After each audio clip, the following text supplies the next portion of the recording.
Before this video starts, if you enjoyed this video, there are many more like it already on the channel with many more like it to come in the future, so subscribe. I'm trying to hit 125,000 subscribers by the end of the year, so I'd really appreciate it. I upload daily on this channel, so if you're looking for some consistent basketball talk, this is the place for it. Also drop a like on this video, it only takes 1 second and makes a massive difference. Real quick, before this video starts as well, I hate to interject right here because I have a lot of shit that I want to say in this video. I'm gonna add a time card to skip to if you do not care about this announcement, but I would like if you stuck around to hear it. I have uploaded a new video over on my film channel. It's a really big video. It's nearly, like very nearly an hour long on why I believe Uncharted 4 is the best game of the Uncharted series. If you did not know, I am very passionate about Naughty Dog games. This video is very similar to my review of The Last of Us Part 2. It is nearly an hour long and it has a cameo from voice actor Richard McGonigal, who voices Victor Goddamn Sullivan. This video was a lot of work and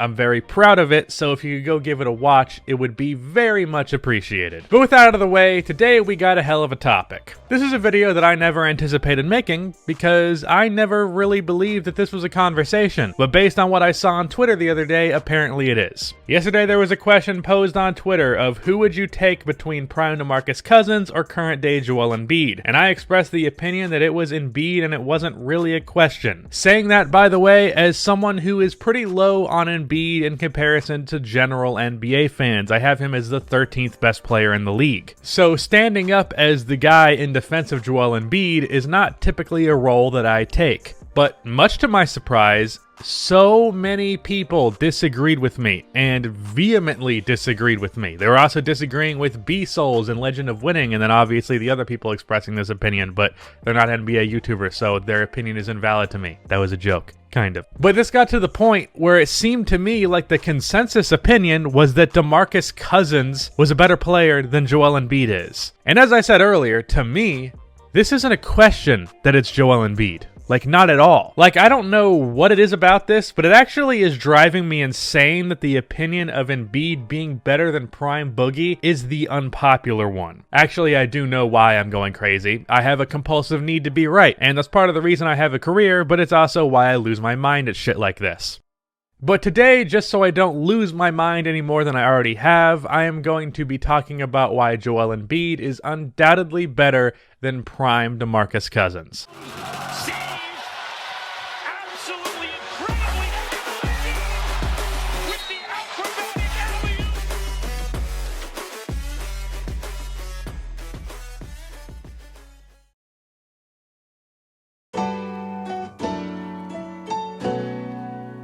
Alright, so before I have an aneurysm, let me just lay out my argument for why Joel Embiid is better than prime Boogie, and then I'll back those arguments up with some facts. So to me, offensively, I do think it's relatively close, but I would give the edge to Demarcus Cousins, especially in the latter half of his prime. Boogie is a better shooter and playmaker than Joel Embiid has ever been. Now, the difference in shooting isn't nearly as big as some people have made it out to be. In the 3 years where Cousins was taking threes, he shot 4.7 a game and made 35% of them. Embiid for his career shoots 32% from 3 on 3.6 attempts, which is a 3% drop off in percentage and a 1.1 attempts per game difference. It's not a huge gap, but it's certainly a gap, and DeMarcus wins that one. Passing wise, Embiid is actually a pretty good passing big man. However, Demarcus Cousins is a really good passing big man. For his prime, he averaged 4 assists per game to Embiid's 3, but on the court, that difference was much more significant than 1 assist a game. Guy was just a better passer. But once more, the difference is not as much as some people are making it out to be, especially with Demarcus not having the best assist to turnover ratio. But outside of that, for scoring, I'd say they're pretty damn similar. Post scoring, pretty similar.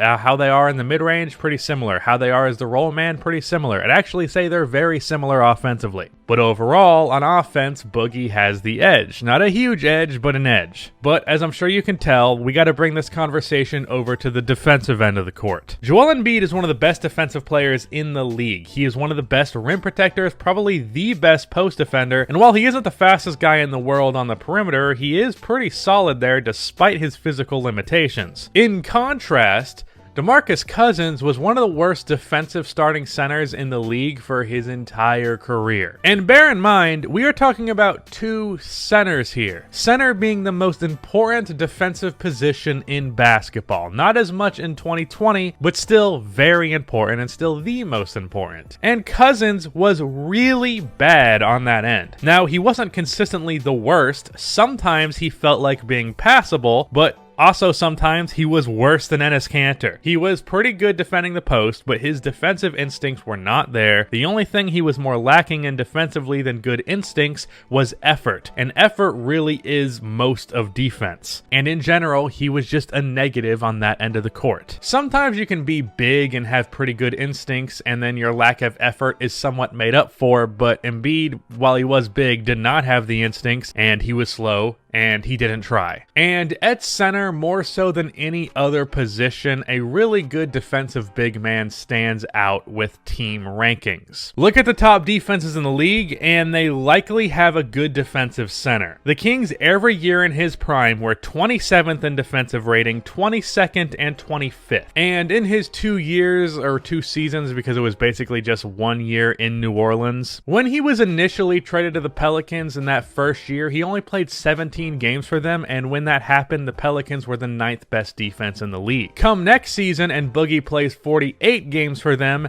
and they drop all the way to 15th. That's a team that has Anthony Davis and Drew Holiday on it, and he only played half of the season. That's not a good look. For the Sixers, in Joel's rookie year with the Sixers, I can't find this stat, but I remember at least at one point that year, the Sixers were the best defense in the league with him on the court and the worst in the league when he was off. And in his 3 years since his rookie year, the Sixers were 4th in defense, 15th, and 8th. That says a whole lot. And then once I laid down the basic argument for why I believed Embiid was better than Boogie on Twitter with all the defensive arguments, I got back in reply the best stat line of DeMarcus Cousins' career, the season where he averaged 27, 11, and 5. But last season, Embiid averaged 27.5 points, 14 rebounds, 4 assists, and 2 blocks, while being 4th in Defensive Player of the Year voting. So that pure box score argument falls apart real fast, considering Embiid's best season is better than Boogie's best season. And all this, by the way, was without me mentioning winning. Like, already I'm taking Joel Embiid. Already Embiid is the clear cut to me. But on top of that, Embiid has been the best player on 2 50-win teams, and they would have been a 50-win team this year if it was not for Elton Brand's horrible free agency decisions. And every year but his rookie year, where he only played 30 games, his teams made the playoffs. Now, I understand the difference in help and the conference between both of these guys. However, DeMarcus Cousins could not lead his team to even 35 wins. 35. Now, with all this laid out, you might say, oh, but Rusty, you gotta hear me out here.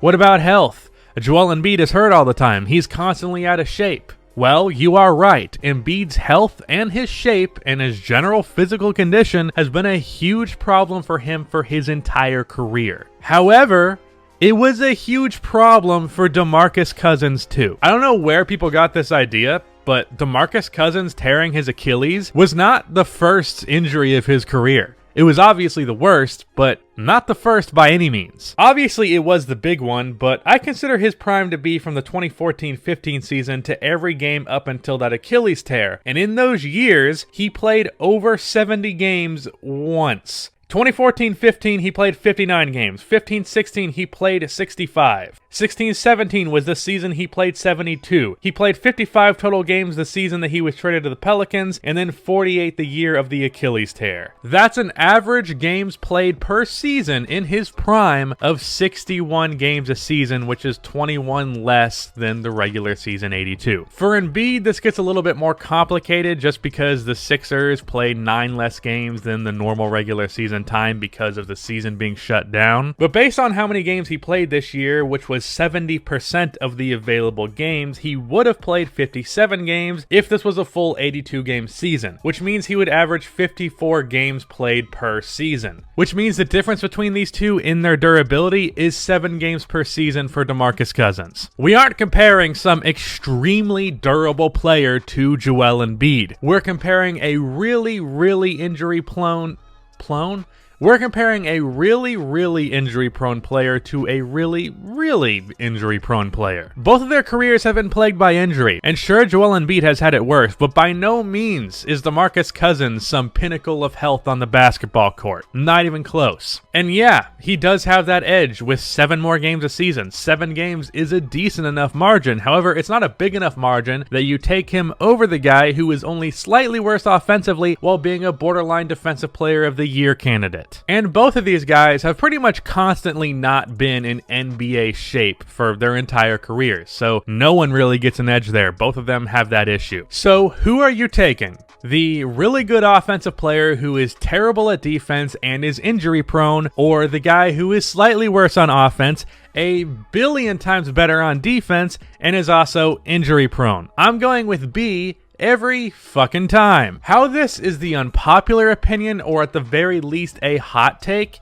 is beyond me. I understand that offensively Cousins has the edge, but I swear to God, y'all just do not appreciate the defensive end of the court. Now, there are cases where the offense can outweigh the defense. Offense is more important after all. Look no further than Jokic versus Embiid. I would argue that the playmaking of Nikola Jokic implemented in Denver's system really brings his ceiling offensively so much higher than Embiid's that it makes up for the fact that Embiid is a significantly better defensive player. However, the offensive difference between Cousins and Embiid is not nearly as wide as it is between Embiid and Jokic. I would say at the absolute highest, Demarcus Cousins is a 10% better offensive player than Joel Embiid.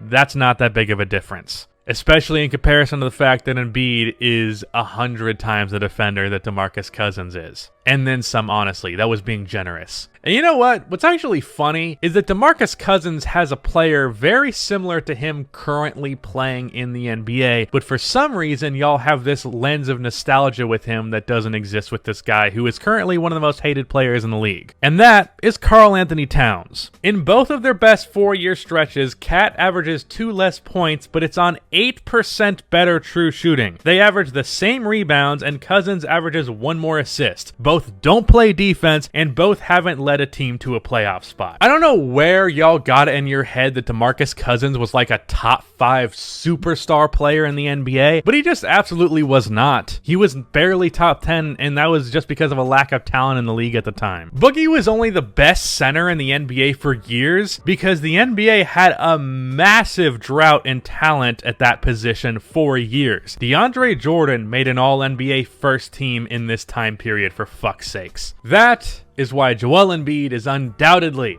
better than Demarcus Cousins in his prime. Hopefully I can sleep now because this shit made me lose it. If you're going to disagree with me in the comment section, just keep in mind that I might lose my shit and murder your whole family. Just kidding, I won't do that. Or maybe I will, so comment at your own risk unless you're Batman. I guess someone already did that for me if you are. Again, please go check out that Uncharted video essay. I really love doing these types of videos, and your support on that channel would mean getting to do that more, so go give that a watch. It is much appreciated. Also, I have a Patreon where you can get some extra content if you support me over there, so if you want to give me some money, give me some money. But if you cannot, and you can only support by liking and subscribing, well, do that, because this is the end of this video. Please be sure to like and subscribe for more NBA content like this, and cue the outro music.